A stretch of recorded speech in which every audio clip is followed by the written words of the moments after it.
Hello guys, मेरा आज का वीडियो उन बच्चों के लिए है जो इस साल 10th में हैं और 12th में हैं। क्योंकि मेरे पास बहुत सारे मैसेज आ रहे थे कि मैम आप 10th और 12th के ऊपर जो बोर्ड एग्ज़ाम हो रहा है उस पर वीडियो बनाइए, और सजेशन पूछ रहे थे हमें क्या करना चाहिए और क्या नहीं करना चाहिए। तो आज का वीडियो मेरे उन प्यारे बच्चों के लिए है जो 10th में हैं और थोड़ा होपलेस हो रहे हैं, थोड़ा घबरा रहे हैं कि बोर्ड एग्ज़ाम है, क्या होगा क्या नहीं होगा। तो प्लीज़ प्यारे बच्चों, आपको घबराने की कोई भी ज़रूरत नहीं है और आप अच्छे से एग्ज़ाम देंगे। और ये वीडियो आपके लिए बहुत ही सपोर्ट करने वाली वीडियो होगी कि बहुत टाइम से मैं सोच रही थी, जिन बच्चों के कॉल्स आ रहे थे, मैसेज आ रहे थे कि मैम प्लीज़ वीडियो बनाइए और हमें आप बहुत ही मोटिवेट करते हो पढ़ाई को लेकर। तो मेरा ये ख़ास वीडियो उन बच्चों के लिए है। तो प्लीज़ उन बच्चों को मेरा बहुत ही प्यार है, बेस्ट विशेस है कि आप अच्छे नंबरों से, अच्छी परसेंटेज से पास होगे। और आपको घबराने की बिल्कुल भी ज़रूरत नहीं है, क्योंकि ये बोर्ड एग्ज़ाम है। बट जो आपने पूरी साल तैयारी की है, पूरी साल आपने पढ़ा है उस चीज़ को, आपके टीचर्स ने आपको मोटिवेट किया होगा, आपको पढ़ाया होगा अच्छे से, आपको समझाया भी होगा, तो सबसे पहली तो चीज़ आपको घबराने की बिल्कुल भी ज़रूरत नहीं है। क्योंकि अगर जहाँ हम घबराते हैं या हमें डर लगता है, तो जो हमें आ रहा होता है वो भी हम भूल जाते हैं अपनी घबराहट की वजह से। तो पहली चीज़ तो मैं आप सबसे यही कहूँगी कि आपको बिल्कुल भी घबराने की ज़रूरत नहीं है, आपको घबराना नहीं है, ठीक है। और सबसे पहले तो आप जो 10th वाले बच्चे हैं, मैं उनके बारे में कहूँगी, क्योंकि वो क्या है, उनका फर्स्ट टाइम होता है। क्योंकि 12th वाले तो वो इस लेवल को पार कर चुके हैं, उनकी घबराहट कम होगी, लेकिन थोड़ा उनकी लेजीनेस बढ़ जाती है। तो सबसे पहले मैं 10th वालों के लिए बोलूँगी कि बेटा आपको बिल्कुल भी घबराने की कोई ज़रूरत नहीं है, आप अच्छे से एग्ज़ाम देंगे। सबसे पहले तो अपनी डाइट का ध्यान रखिए, ठीक है। आराम से पूरी अच्छे से डाइट लीजिए, पूरी नींद लीजिए, और उसके बाद आप जो भी पढ़ते हैं आप उसको अच्छे से ध्यान से सुनकर समझकर फिर पढ़ें। आपको चैप्टर, जैसे एग्ज़ाम आ गया तो बच्चे ज़्यादातर घबराहट में क्या करते हैं कि वो याद करने लग जाते हैं, जल्दी जल्दी याद करते हैं जो भी टीचर ने क्वेश्चन आंसर कराए हैं, जो भी पढ़ाया है उनको, तो वो क्या करते हैं उसको याद करने लग जाते हैं, रटने लग जाते हैं। अब उसमें होता क्या है रटने में, कि आपने जो भी पढ़ा है, ठीक है, आप उसको रट रहे हो, आधा आपको याद रहेगा, आधा आप मिस कर जाओगे, भूल जाओगे। तो आप सबसे पहले तो आप चैप्टर पढ़ें। आप अगर अच्छे से 2-3 बार चैप्टर पढ़ लेते हैं और आप अच्छे से, अगर आप ध्यान से भी पढ़ते हैं ना, तो एक बार में जो भी बुक्स के अंदर होता है, आता सब कुछ एग्ज़ाम में बुक्स के अंदर से ही है, ठीक है। बट आपके ऊपर होता है कि आप कैसे पढ़ रहे हो, उसको कैसे लर्न कर रहे हो, कैसे याद कर रहे हो, कैसे समझ रहे हो, कितना समझ रहे हो, वो सब आपके ऊपर डिपेंड करता है। तो सबसे पहले तो आप अच्छे से अपना चैप्टर पढ़ो। जब आप चैप्टर पढ़ोगे तो आपको लगभग उसमें से 70-80% पूरा आपको उसी में से आंसर आपको मिल जाएंगे। अलग से याद करने की आपको कोई ज़रूरत नहीं पड़ेगी। उसमें बहुत सारे आंसर ऐसे होते हैं जो उसमें चैप्टर से ही आते हैं, ठीक है। कुछ आंसर ऐसे होते हैं जो कि, कुछ क्वेश्चन भी ऐसे होते हैं जो कि सडन उसमें बनाए जा सकते हैं, ठीक है। क्योंकि जिस टाइम पे मैं पढ़ाती थी उस टाइम पे मैं अपने बच्चों को ये बोलती थी कि चैप्टर को ध्यान से सुनना, और चैप्टर मैं जो पढ़ा रही हूँ चैप्टर को ध्यान से सुनना। मैं कहीं से कोई सा भी क्वेश्चन आपसे पुटअप कर सकती हूँ, कोई भी क्वेश्चन पुटअप कर सकती हूँ, इसलिए ध्यान से सुनना मैं जो चैप्टर पढ़ा रही हूँ। और सारे बच्चे इस चीज़ को नोटिस करते थे कि मैम ध्यान से नहीं पढ़ेंगे, और मैम ने अगर कुछ भी हमसे पूछ लिया, मैं कहीं भी किसी भी पूरे क्लास से किसी भी स्टूडेंट से कोई भी क्वेश्चन पुटअप कर सकती थी। तो इस डर से बच्चे क्या है, ध्यान से सुनते थे, और जब वो ध्यान से सुनते थे तो एक एक लाइन में एक एक क्वेश्चन निकलता जाता था। तो 4-5 लाइनें अगर बच्चों को हमने पढ़ा के समझा दी, तो उसमें से क्या होता है कि उसी में क्वेश्चन हमारे निकल आते हैं, उसी में उनका आंसर होता है। ठीक है, तो ऐसे क्या है, थोड़ा थोड़ा पढ़ने से वो हमें समझ आता जाता है कि ये इसका क्वेश्चन बन गया। मतलब अगर आंसर भी लिखा है, उसका क्वेश्चन नहीं है, तो क्वेश्चन हम अपने आप से बना लेते हैं, ये होता है। और अगर उसका जैसे क्वेश्चन मिल रहा है, ठीक है, आप चैप्टर पढ़ रहे हो तो इजीली मिल जाएगा। क्योंकि बेटा क्या होता है ना कि जैसे जो चैप्टर होता है, चैप्टर बहुत बड़ा होता है, ठीक है, और कोई भी टीचर एक दिन में चैप्टर कंप्लीट नहीं करा सकता अगर कोई अच्छे से पढ़ा रहा है। ठीक, और जो हम क्वेश्चन बुक्स में देख रहे होते हैं आप, तो किसी में 5, किसी में 6, किसी में 10, किसी में 15, इस तरीके से दिए होते हैं। तो बहुत सारे क्वेश्चन हम चैप्टर के अंदर नहीं दे सकते। ठीक है, बहुत सारे क्वेश्चन इसलिए नहीं होते हैं क्योंकि सारे क्वेश्चन देखकर बच्चा घबरा जाएगा। एक चैप्टर में इतने सारे क्वेश्चन हैं, उसके आंसर करने हैं, ये वो। ठीक है, तो एक चैप्टर से बहुत सारे क्वेश्चन को बनाया जा सकता है। ठीक है, और उसके आंसर उसी में मिल जाते हैं। तो सबसे पहले तो चैप्टर को ध्यान से पढ़िए आप। ठीक है, चैप्टर जब ध्यान से पढ़ेंगे तो और कोई आपसे कुछ भी क्वेश्चन पूछता है तो आपको ये समझ लो जैसे आप स्टोरी, पिक्चर की या सीरियल की स्टोरी जब सुनते हैं तो उसमें आपको क्या होता है कि सब कुछ आपको पूरी स्टोरी याद हो जाती है। बच्चे पूरा क्या करते हैं कि पूरी पूरी पिक्चर की स्टोरी याद हो जाती है। ऐसे ही बेटा इसको समझो कि ये चैप्टर है या ये पूरी बुक्स है, इसमें अलग अलग स्टोरीज़ हैं, इनको आपको समझना है कि इसके अंदर है क्या। उसके बाद जब आप खुद ही अपने मन से एक क्वेश्चन पूछोगे ना, उसका आंसर ऑटोमेटिक निकल के आएगा।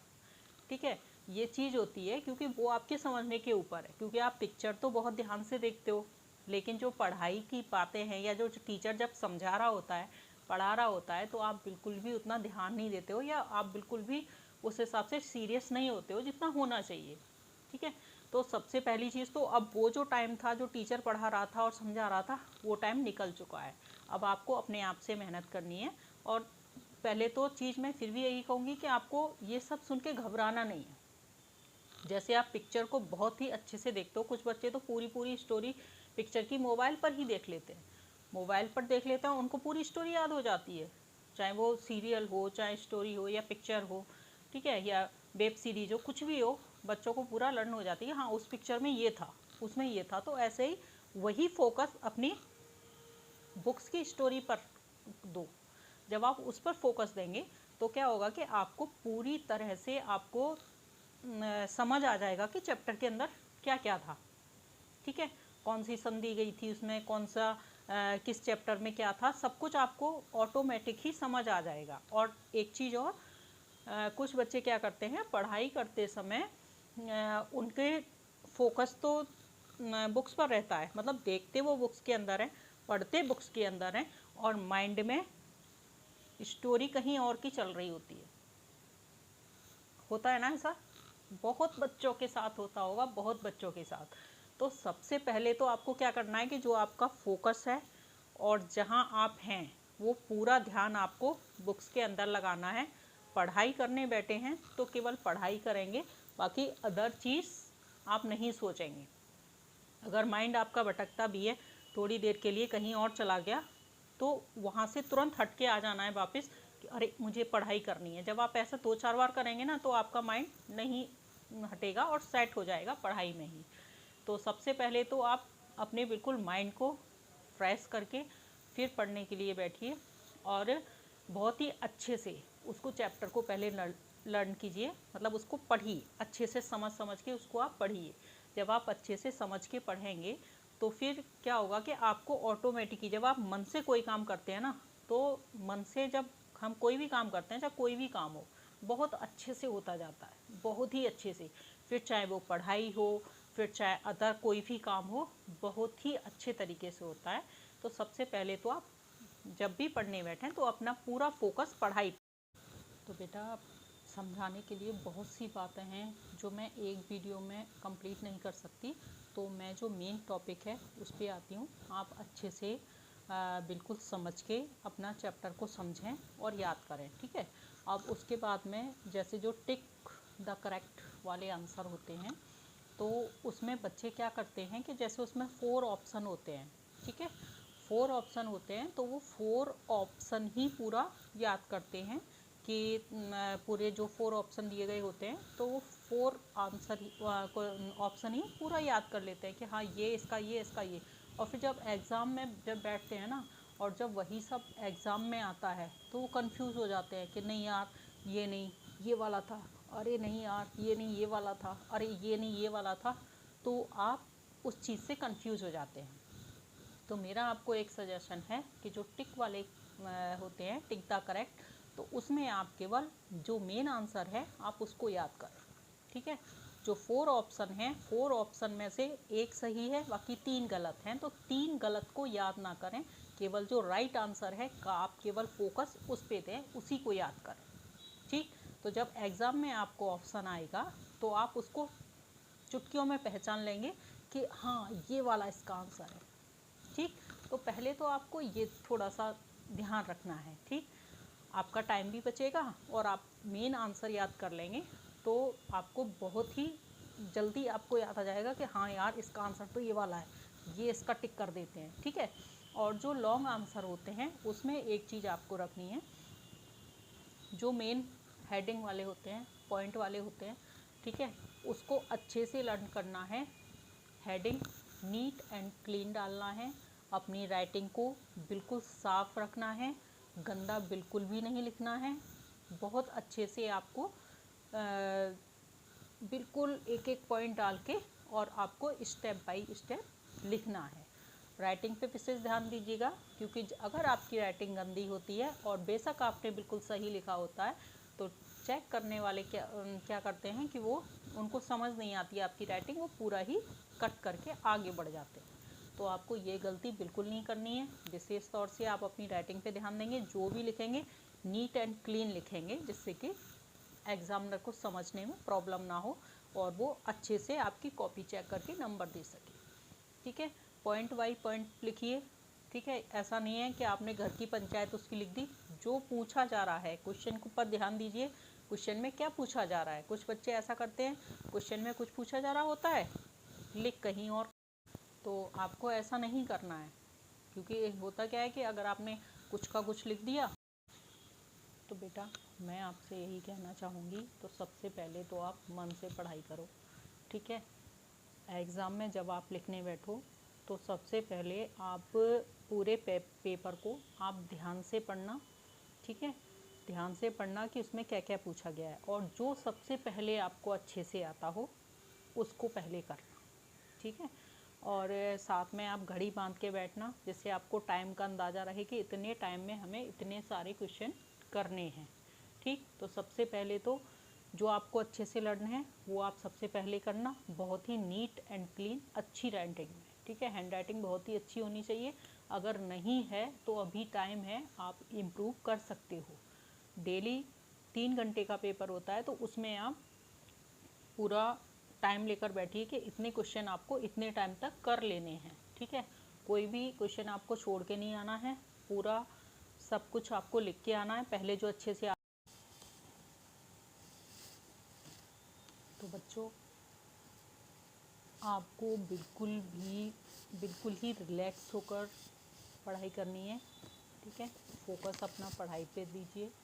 और सभी बच्चों से मेरा ये कहना है कि आप सभी लोग पहले तो ज़्यादातर जो आप बहुत ज़्यादा परेशान हो रहे हो ना एग्ज़ाम को लेकर, तो आपको परेशान नहीं होना है। ठीक है, और कुछ बच्चों के घर से ये भी बताया जा रहा है कि मतलब बच्चों को स्ट्रेस की वजह से, एग्ज़ाम के डर की वजह से भूख भी नहीं लग रही है, उन्होंने खाना खाना छोड़ दिया है, और मतलब बहुत सारी ऐसी चीज़ें बता रहे हैं कि मतलब वो उसका मन भी मतलब परेशान सा रहता है, ना उसका पढ़ने में मन लग रहा है, ना उसका खाने में मन लग रहा है, मतलब उसका मन ही नहीं लग रहा है और वो टेंशन में रहता है। तो बेटा इतना टेंशन लेने की ज़रूरत नहीं होती है। आपने जो कुछ भी पूरे साल में पढ़ा है, ठीक है, क्योंकि आपको बहुत टाइम मिला है, ऐसा नहीं है, और जो आपने पढ़ा है उसी में से आपका एग्ज़ाम है, जो नॉर्मली स्कूलों में अपने होम एग्ज़ाम होते हैं, आपने स्कूल में भी एग्ज़ाम दिए होंगे, तो इतना कोई डरने की बात नहीं है। क्योंकि आप जितना डरेंगे, ठीक है, उतनी आपको प्रॉब्लम होगी। कोई डरने वाली कोई बात ही नहीं है। अगर आपने पढ़ाई की है तो एग्ज़ाम है, जो पूछा जाएगा आप उसका आंसर लिखना, बस नॉर्मल सी चीज़ है। और इतना कोई आपको डरने की और घबराने की ज़रूरत नहीं है जिससे आप परेशान हो रहे हो, एंजाइटी हो रही है आपको, ठीक है, भूख नहीं लग रही है, टेंशन ले रहे हो, डिप्रेशन में जा रहे हो, मतलब इसको इतना बड़ा इशू करने की ज़रूरत नहीं है।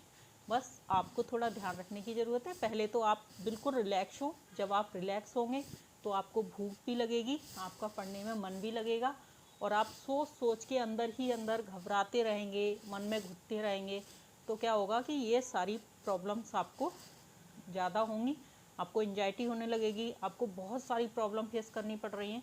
तो ऐसा आपको घबराने की ज़रूरत नहीं है, क्योंकि ये कोई बहुत बड़ी चीज़ नहीं है। एक एग्ज़ाम है, नॉर्मली एग्ज़ाम है जो हम लोग हमेशा हर साल पढ़ते हैं, और हर साल के लास्ट में एक फ़ाइनल एग्ज़ाम होता है, फिर हम नई क्लास में आ जाते हैं। वैसा ही तो है, कोई इसमें अदर से तो ऐसा कुछ भी नहीं है जो आप इतना टेंशन ले रहे हो, इतना परेशान हो रहे हो, ठीक है। तो जो बच्चे ज़्यादा टेंशन ले रहे हैं, तो बेटा आपको इतनी टेंशन नहीं लेनी है, क्योंकि एग्ज़ाम एक छोटी चीज़ है, आपकी लाइफ बड़ी चीज़ है, ठीक है। और उसको एंजॉय करते हुए आप पढ़िए, जैसे गेम खेलते हैं, ठीक है। पढ़ाई में ऐसा नहीं है कि पूरे दिन पढ़ाई पढ़ाई कर रहे हैं, अपने गेम का भी समय निकालिए, एक टाइम टेबल अपना सेट कीजिए जिसमें कि आपकी पढ़ाई भी आपको करनी है, आपको उसमें गेम भी आपका होना चाहिए कि आप गेम भी खेल रहे हैं अपने बच्चों के साथ में, ठीक है। खाने का भी आप भरपूर टाइम दे रहे हैं, और आप अपनी जो नींद ले रहे हैं वो भी पूरा भरपूर ले रहे हैं, ठीक है।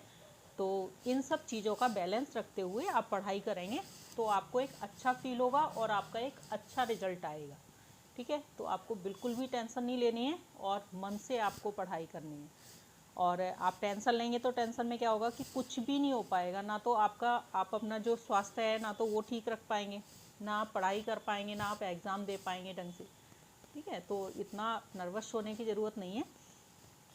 टीचर ने आपको कंटिन्यू पढ़ाया होता है, आप जिस किसी भी स्कूल में पढ़ रहे हैं, ठीक है, तो आप स्टार्टिंग से आप अच्छे से पढ़े हैं, ठीक है। आप कहीं भी अगर आप पढ़ रहे हैं तो वहाँ अदर टीचर ने भी आपको अच्छे से पढ़ाया होगा, अच्छे से समझाया होगा, ठीक है। तो आपको नॉर्मली वैसे ही करना है, ठीक है। आप अच्छे से पढ़िए और उसका अच्छे से एग्ज़ाम दीजिए। सबसे पहले तो अपने आप को स्वस्थ रखिए, क्योंकि जब आप अपने आप को फिट रखेंगे, स्वस्थ रखेंगे, तभी आप एग्ज़ाम दे सकते हैं ना, जब आपका माइंड अच्छे से काम करेगा। और जब आप होपलेस होते रहेंगे, डरते रहेंगे, घबराते रहेंगे, तो उसको एक प्रॉब्लम छोड़ के दूसरी प्रॉब्लम होती जाएगी, ठीक है। वो डर और घबराहट आपको कुछ भी नहीं करने देगा, ठीक है। तो पहले तो अपने मन से डर निकाल दीजिए, घबराहट छोड़ दीजिए, ठीक। उसके बाद में आप रिलैक्स होकर पढ़ाई कीजिए विदाउट टेंशन। अच्छे से पढ़ेंगे तभी आप आगे बढ़ेंगे, इतना कंफर्म है। तो और जो फर्स्ट ईयर 10th वाले बच्चे हैं वो क्या है, ज़्यादा एग्ज़ाम उनका एक 10th का हो चुका है, तो वो ओवर कॉन्फिडेंस में आ जाते हैं। तो उन बच्चों से भी मेरा ये कहना है कि आपको ओवर कॉन्फिडेंस की जगह कॉन्फिडेंस रखिए, ये अच्छी चीज़ है। ओवर होना किसी भी चीज़ में वो अच्छी चीज़ नहीं है, ठीक। पढ़ाई कीजिए, समय से उठिए, समय से नींद लीजिए अपनी पूरी, समय से खाना खाइए, ठीक है, और समय से ही पढ़ाई करिए, क्योंकि ये चीज़ मोस्ट इम्पोर्टेंट है। और अच्छे से बेहतर तरीके से, क्योंकि इंटर के बाद ही आपकी लाइफ चेंज होती है कि आप किस लाइन में जाओगे, क्योंकि वो भी रिलैक्स होने वाली चीज़ नहीं है। बट ये है कि हाँ, अच्छे से आप पढ़ाई कीजिए, ध्यान दीजिए, परसेंटेज अच्छी है उस चीज़ का ध्यान रखिए, ठीक है। और आप केवल ओवर कॉन्फिडेंस में रहेंगे कि हाँ मुझे तो सब आता है, मुझे ज़रूरत ही नहीं है कुछ भी पढ़ने की, मैं तो सब यूँ गया यूँ आया और सब करके आ जाऊँगा, तो ऐसा नहीं है। पढ़ना हर चीज़ में पड़ता है, अगर आप सही आंसर लिखते हैं तभी मार्क्स मिलते हैं, ठीक है। तो अच्छे से पढ़ाई कीजिए अपनी, और मुझे उम्मीद है कि आप सभी को मेरा वीडियो अच्छा लगेगा, और थोड़ा आपको मोटिवेशन की ज़रूरत है। बाकी अगर आप पढ़ने में, सभी स्टूडेंट अच्छे होते हैं, आप भी अच्छे हैं, क्योंकि सबकी अपनी जगह है। किसी की कॉपी नहीं करनी चाहिए कि उसको ज़्यादा आता है उसको कम आता है, ऐसा नहीं होता है। सब अपनी जगह पर अच्छे होते हैं, ठीक है। अपने आप में चेंज कीजिए, अगर आप पढ़ने में वीक हैं तो प्रैक्टिस कीजिए, प्रैक्टिस करने से हर चीज़ आ जाती है, ठीक है। आप डेली का थोड़ा थोड़ा पढ़ना स्टार्ट करेंगे तो आपको उम्मीद है कि सब कुछ आने लगेगा। ऐसा नहीं है कि नहीं आएगा, ये तो कुछ है ही नहीं कि कुछ नहीं आता है, ऐसा कुछ भी नहीं होता है। ठीक है, सबको सब कुछ आता है, बस थोड़ा सा आपको फोकस करने की ज़रूरत है। पढ़ाई पे अच्छे से ध्यान से फोकस कीजिए और आपको सब कुछ अच्छे से मिनटों में याद हो जाएगा। तो सारे बच्चों को तो मैं नहीं कह सकती, बट जो भी बच्चे मेरी नॉलेज में हैं या जो पढ़ रहे हैं या जो मैसेज करते हैं या कॉल करते हैं, ठीक है, तो मुझे उम्मीद है कि आप लोग मेरी जो बात है उसको समझने की कोशिश करेंगे और अच्छे से पढ़ाई करेंगे। क्योंकि पिछले टाइम में भी बहुत से बच्चे पास होकर आए थे, मेरे पास मिठाई वगैरह लेकर आए थे कि मैम हम इस परसेंटेज में और इस क्लास में पास हो गए। तो ऐसे ही उम्मीद है कि आप लोग भी बहुत अच्छी परसेंटेज से पास होंगे और अच्छे से अपना एग्ज़ाम देंगे और टेंशन बिल्कुल भी नहीं लेंगे। चाहे कोई भी क्लास का स्टूडेंट हो, चाहे 10th का हो या 12th का स्टूडेंट हो, कोई भी टेंशन नहीं लेगा और अच्छे से खुश होकर पढ़ाई करेंगे। क्योंकि जब आप कोई भी काम दिल से करते हैं, खुशी से करते हैं, वो काम बहुत ही अच्छे से पूरा हो जाता है। और जिस काम को आप रो रो कर करते हैं, टेंशन लेकर करते हैं, तो वो काम अच्छे से नहीं हो पाता है। तो इसलिए मैं उम्मीद करती हूँ आप लोग मेरी बात समझे होंगे और अच्छे से अपनी पढ़ाई करेंगे। और लिख लिख कर प्रैक्टिस कीजिए। जो भी स्टूडेंट हैं, चाहे 10th के हैं या 12th के हैं, सभी बच्चे लिख कर प्रैक्टिस कीजिए। ठीक है, लिखकर अगर आप प्रैक्टिस करते हैं तो एक तो लिखने की प्रैक्टिस हो जाती है, दूसरा आपको लर्न भी जल्दी हो जाता है, ध्यान भी जल्दी आ जाता है कि हाँ ये चीज़ हमने, इसका आंसर ये है, ये चीज़ हमने ऐसे लिखकर इसकी प्रैक्टिस की थी। ठीक है, तो जिन बच्चों ने भी मेरे चैनल को अभी तक सब्सक्राइब नहीं किया है तो आप सब्सक्राइब कर लीजिए। और अगर वीडियो मेरा अच्छा लगे आपको तो लाइक कीजिए और कमेंट्स करके बताइएगा। अगर आपको किसी और चीज़ की वीडियो भी चाहिए तो मैं आपको उस पर वीडियो बना कर दूँगी, तो आप कमेंट्स भी कर सकते हैं। Thank you so much, thanks for watching. Next video में फिर से मिलेंगे। Thank you so much, take care.